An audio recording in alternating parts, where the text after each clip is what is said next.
呢個係世界上面兩大超級強國，一個掌握世界貨幣嘅權力，一個掌握全球貿易嘅大勢。2015年，中國人民銀行喺無預警之下，人民幣大幅貶值，呢一個舉動震撼全球金融市場，中港美股大跌，投資人一片恐慌。There's a global sell-off going on, sending the markets into a free fall. 另一邊廂嘅美國總統特朗普大聲宣稱中國係匯率操縱國。We can't continue to allow China to rape our country. 呢場爭議唔係咁就完啦，全球多個國家相繼捲入，演變成為歷史上面罕見嘅全球貨幣大戰，好多經濟體受重創。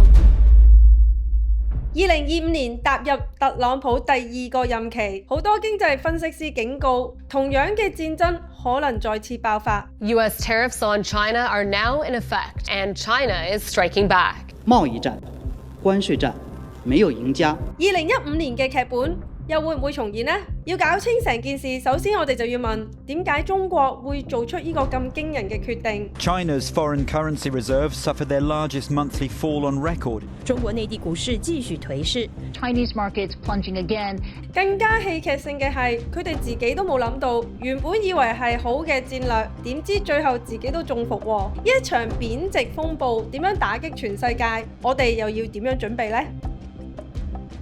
喺我開始呢段影片之前呢，我想攞呢個機會同大家講聲多謝。咁Rainy 之後已經幾年啦，無論你係喺個留言嗰度對我嘅支持，定係你 join 我哋嘅 YouTube membership 又好，又或者係我哋嘅 Patreon 請我飲咖啡都好，所有你哋嘅支持呢，我同埋我哋嘅團隊呢都係收到晒。咁我哋會繼續努力製作更好嘅影片俾大家去報答大家，多謝晒。2015年8月11號，中國人民銀行行長周小川突然拍板，俾人民幣對美元匯率下跌，創下20年最大嘅跌幅。下跌嘅原因有幾個啦，譬如中國想人民幣加入 IMF 嘅 SDR 一籃子貨幣，同埋認為匯率過高等等。但係當中最重要嘅目標 Growth in China has slowed to its lowest rate in more than 20 years. 就係救返呢個24年以嚟最差增長嘅中國經濟。不過冇人諗到市場嘅反應會變成咁。Some big losses early due to fears over China's currency. 短14個交易日崩跌1492點。Nothing seems able to stop the massive sell-off. 中港股市暴跌高達30%，美股亦都大跌10%，全球投資者陷入恐慌，資金恐慌性咁樣流走，單一個月就有1500億嘅美元撤離中國，成年走埋嘅錢就差唔多等於中國 GDP 嘅10%嘅價值。而呢一場全球嘅貨幣風暴先啱啱開始，但係喺地球嘅另一端，美國有一個人呢，正喺度夾住呢場大變局，佢就係特朗普啦。作為美國總統，佢對中國嘅舉動極度嬲爆，認為呢一場呢係一個唔公平嘅貿易競賽。2018年佢決定反擊，除咗對一啲商品全球咁樣徵稅，對中國嘅入口商品呢徵更重嘅關稅，等啲美國人呢買中國嘢就變得冇咁抵啦。而一年亦都係美國史上最大嘅貿易戰。中國就話啦，哦，你加我關稅，我都可以加㗎。佢哋亦都做出呢個反制動作，對美國嘅黃豆啊、飛機等等嘅商品呢都加徵關稅。幾個月裏面呢就互相加咗對方4-5 round 嘅關稅，貿易戰越演越烈。美國嘅關稅令中國商品出口競爭力大跌，要點樣應對？中國就選擇將人民幣進一步嘅貶值，結果喺2018年，人民幣就已經累跌咗超過9%，創下2008年金融海嘯以嚟最大嘅跌幅。而同年中美貿易逆差亦都達到破紀錄嘅新高。特朗普今次真係激親啦。Currency manipulator. Currency manipulator. Currency manipulator. China is a currency manipulator.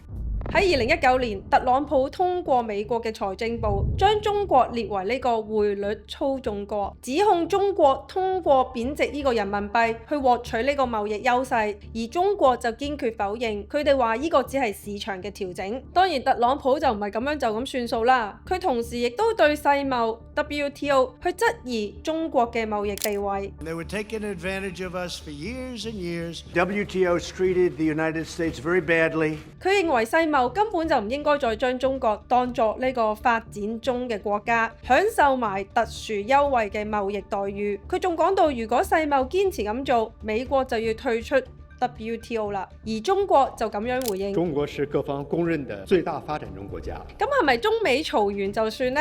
唔係，人民幣大貶值，其實令到好多國家都好不安。Australian dollar, the Indian rupee, its currency, the ringgit. The Argentine peso dropped to record lows. 為咗救翻自己嘅出口貿易，呢啲國家都被逼將自己嘅貨幣跟住一齊咁跌。喺亞洲一啲主要嘅發展中國家貶值就最厲害啦，譬如印度盧比、哈薩克斯坦坦吉同埋越南盾等等，都下跌分別由12% 至到51% 不等。就算已發展咗嘅國家，澳元、紐元都貶值近20%。呢一場貨幣戰好似大火咁樣蔓延出去。阿根廷比索更加大跌86%，墨西哥披索都大跌。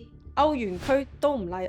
當然啦，每個國家嘅貨幣下跌嘅成因都唔同，唔可以淨係話單單因為貿易嘅問題。但係無論如何咧，由2015年起，全球各大小嘅貨幣，除咗美元之外，幾乎係無一幸免，都係跌嘅。當然啦，每一個國家將佢嘅貨幣貶值，亦都唔係一個 free lunch。背後嘅代價其實係非常之大，當中包括3大最致命嘅影響。當一個國家嘅貨幣貶值，啲投資者就會驚啦，擔心自己嘅資產變得越嚟越唔值錢，佢哋咧就會趕住咧將啲錢轉到去更安全嘅地方，譬如美元啊、瑞士法郎、黃金等等，導致呢個外國資金流走。當年咧，中國就走咗1500億美元啦。The strong dollar has been one surprising headwind for the mega caps. 而對一啲有國際業務嘅大型公司影響咧都非常之大，因為佢哋收入咧係遍佈全球，外匯跌，即係佢哋每賺嘅1分錢換翻去美元，翻去美國嘅話，都要打個大折扣。譬如 Meta、Facebook 啊，每年就因為咁樣損失以億計嘅美元。而貨幣貶值之後，進口貨品咧都會變貴，油價、食品、電子產品都會好貴，導致百物騰貴，即係高通脹啦。所有人喺嗰度生活嘅成本都會變得好高。喺2018年，土耳其里拉咧就暴跌26%，當地嘅 iPhone 咧1年以來咧就貴咗幾千蚊啦。高通脹、油價又升，就會影響企業去營運，變得咧經濟更加差。而好多國家同埋企業，佢哋借錢嘅時候都係借美元嘅，所以如果佢哋本國嘅貨幣貶值嘅時候，佢哋就要用更多嘅錢去還同樣嘅美元債啦。Argentina's central bank has raised the country's interest rate to 60%, up as its currency continues to dive. 譬如2018年，阿根廷比索咧暴跌86%，當時咧佢哋嘅債務有成70%嘅外債咧都係用美元結算。舉個例啊，譬如貶值前佢嘅匯率係1美元對100比索嘅話，如果阿根廷要借1萬美元嘅話，即係佢要還100萬嘅比索啦。但係如果貶值86% 之後，但係阿根廷政府都係要還1萬蚊嘅美元外債㗎嘛，所以當佢哋換返比索之後，呢個債務咧就暴增去到714萬比索啦，即係借1還7。就係因為咁，阿根廷咧最終喺2020年就宣布呢個債務違約。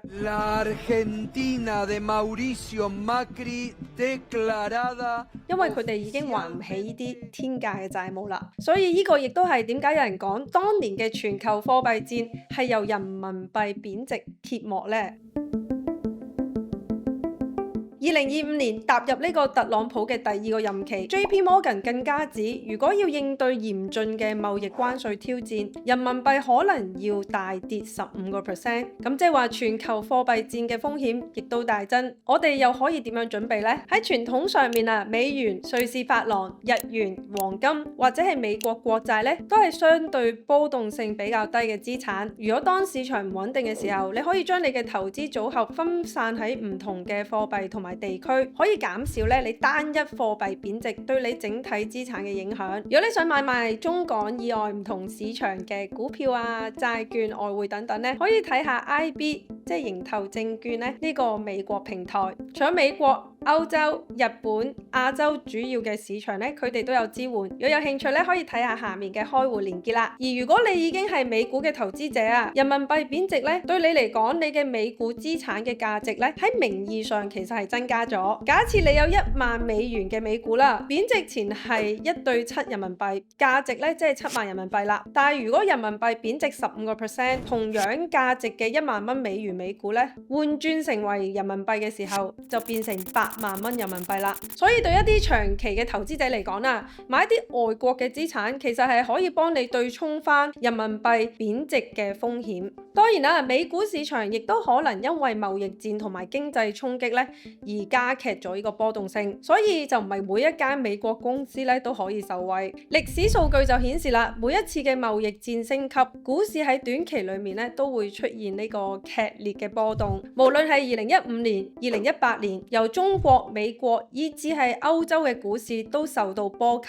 大跌高達25%。如果你係做短線嘅股票交易，就要特別留意咧市場嘅波動性咧會加劇，做好呢個風險管理，譬如咧設定好呢個指示啦。咁而有一啲公司咧喺中國嘅業務收入就比較多，譬如 Tesla、Apple， 我將呢啲公司喺中國嘅業務比例咧就寫咗喺度，投資者咧都要留意呢啲公司嘅短期風險啦。而今年另外最多人問我嘅咧就係呢個港元喺貿易戰嘅影響之下，會唔會逼到佢哋同美元要脫歐呢？掛鈎呢度係指美元同埋港元嘅聯繫匯率，即係1美元大約等於7.8港元啦。呢個匯率咧係由香港金管局去維持。要做到呢一點咧，香港係需要準備好多嘅美元儲備。想象一下，如果喺醫院嘅血庫唔夠血，冇辦法咧滿足病人嘅需求咧，就會引發呢個混亂啦。同樣嘅道理，如果好多人咧突然之間想將手上面嘅港元換成美元嘅話，而金管局又冇足夠嘅美元儲備的話，港元咧就可能要被逼貶值啦。為咗避免混亂啦，金管局咧就需要保證手上裏面咧有好多嘅美元。佢用嘅方法係點呢？譬如如果港元係變得太平，即係話1美元等於8港元嘅話，金管局咧就會將佢嘅美元外匯攞出嚟，用7.8港元嘅價格去買翻呢個港元。調翻轉啦，如果港元變得太貴，金管局咧就會用港元去買翻美元，將呢個匯率咧逼翻去大約7.8嘅水平啦。所以美元嘅外匯儲備就好似香港嘅血庫咁，如果血庫突然之間唔夠血，但係要輸血又冇血嘅話，港元嘅價值咧就會可能大幅波動啦。所以成個聯繫匯率咧係取決於香港夠唔夠呢個美元外匯儲備。相比起2021年嘅高位啦，香港嘅外匯儲備咧3年下跌咗15%，所以近年真係多咗人講脫歐嘅可能性。喺呢度我會 focus 呢一個貿易戰同埋貨幣戰對港元嘅影響。如果因為關稅同埋禁運令令到中美緊張嘅關係咧再升級嘅話，可能咧就會降低呢個國際投資者對香港投資嘅意欲啦。A fresh trade war between the US and China has just kicked off. 咦，唔想再喺度投資，咪可能會撤走佢資本咯。要點樣睇到呢個數字呢？香港嘅話，我就會睇呢個國際開支平衡數值 BOP 啦。簡單嚟講 ，BOP 咧即係指一個國家或者地區去用嚟記錄佢哋同外國交易嘅經濟帳簿。而呢個帳簿咧就分咗2個大帳號嘅。第一個就係經常帳，包括出入口貨物同埋服務嘅貿易啦，仲有佢嘅收益等等。第二個帳號咧就係金融帳啦。啦，譬如一啲直接投資、證券投資等等。所以 BOP 咧就好似記錄翻香港同埋世界點樣做生意，佢嘅收支帳簿係點，用嚟追蹤翻香港嘅錢係流入定係流出啦。香港喺最近嘅3年嘅資本流出咧都係多於流入嘅。如果睇翻呢個金融帳啦，2023年同埋6年前相比，佢嘅流出資金係增加咗217%。所以如果資金流走真係嚴重嘅話，投資者要爭住換美元賣港元嘅話，可能就會將呢個聯繫匯率咧推高啦。咁樣亦都可能會逼到金管局咧需要用更多嘅美元外匯咧去撐翻呢個港元匯率啦。而如果呢個外流持續嘅話，一個儲備有機會咧會大幅下降。一陣我就會再同你哋一齊睇下呢個美元儲備仲有幾多剩。咁如果人民幣因為貨幣戰去貶值嘅話，因為人民幣平咗啦，中國貨就會賣平咗，更加容易賣出去。但係香港就係用港元，而港元係同美元掛鈎，所以咧香港貨咧睇落就比中國貨咧更加貴啦。咁樣可能會影響香港嘅生意，譬如出口公司咧會更加難去賺錢。不過另一方面，因為港元係同美元掛鈎啦，人民幣貶值可能會鼓勵更多人咧喺短期裡面持有更多嘅港元或者係美元。但係如果呢個人民幣貶值太多嘅話咧，投資者投資喺中國嘅回報就要大打折扣啦。加上香港同埋中國嘅經濟咧關係緊密，佢哋亦都會開始擔心香港會唔會受到影響呢？最後可能會演變成為冇辦法之下都要由香港撤出部分嘅資金。不過對我嚟講啦，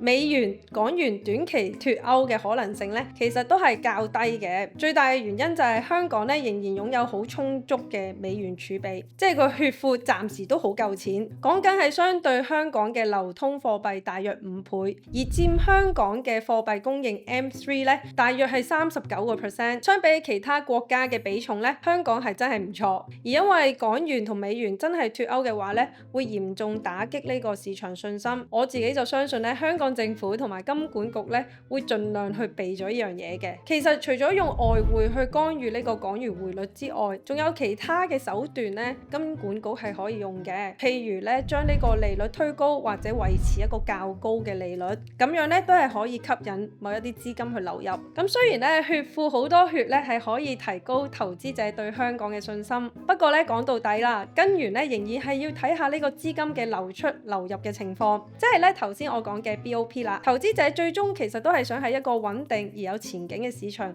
去投資賺錢。如果唔係資金咧持續長期流失嘅話，咁就真係多多血咧都唔夠補啦。你哋又覺得香港嘅聯繫匯率會唔會受到今次嘅貿易戰、貨幣戰嘅挑戰而可能要脫歐呢？ A 會 ，B 係唔會。好啦，今日咧我就分享到呢度。如果你中意呢段片咧，記得 like 同埋訂閱啦。下次再見，拜拜。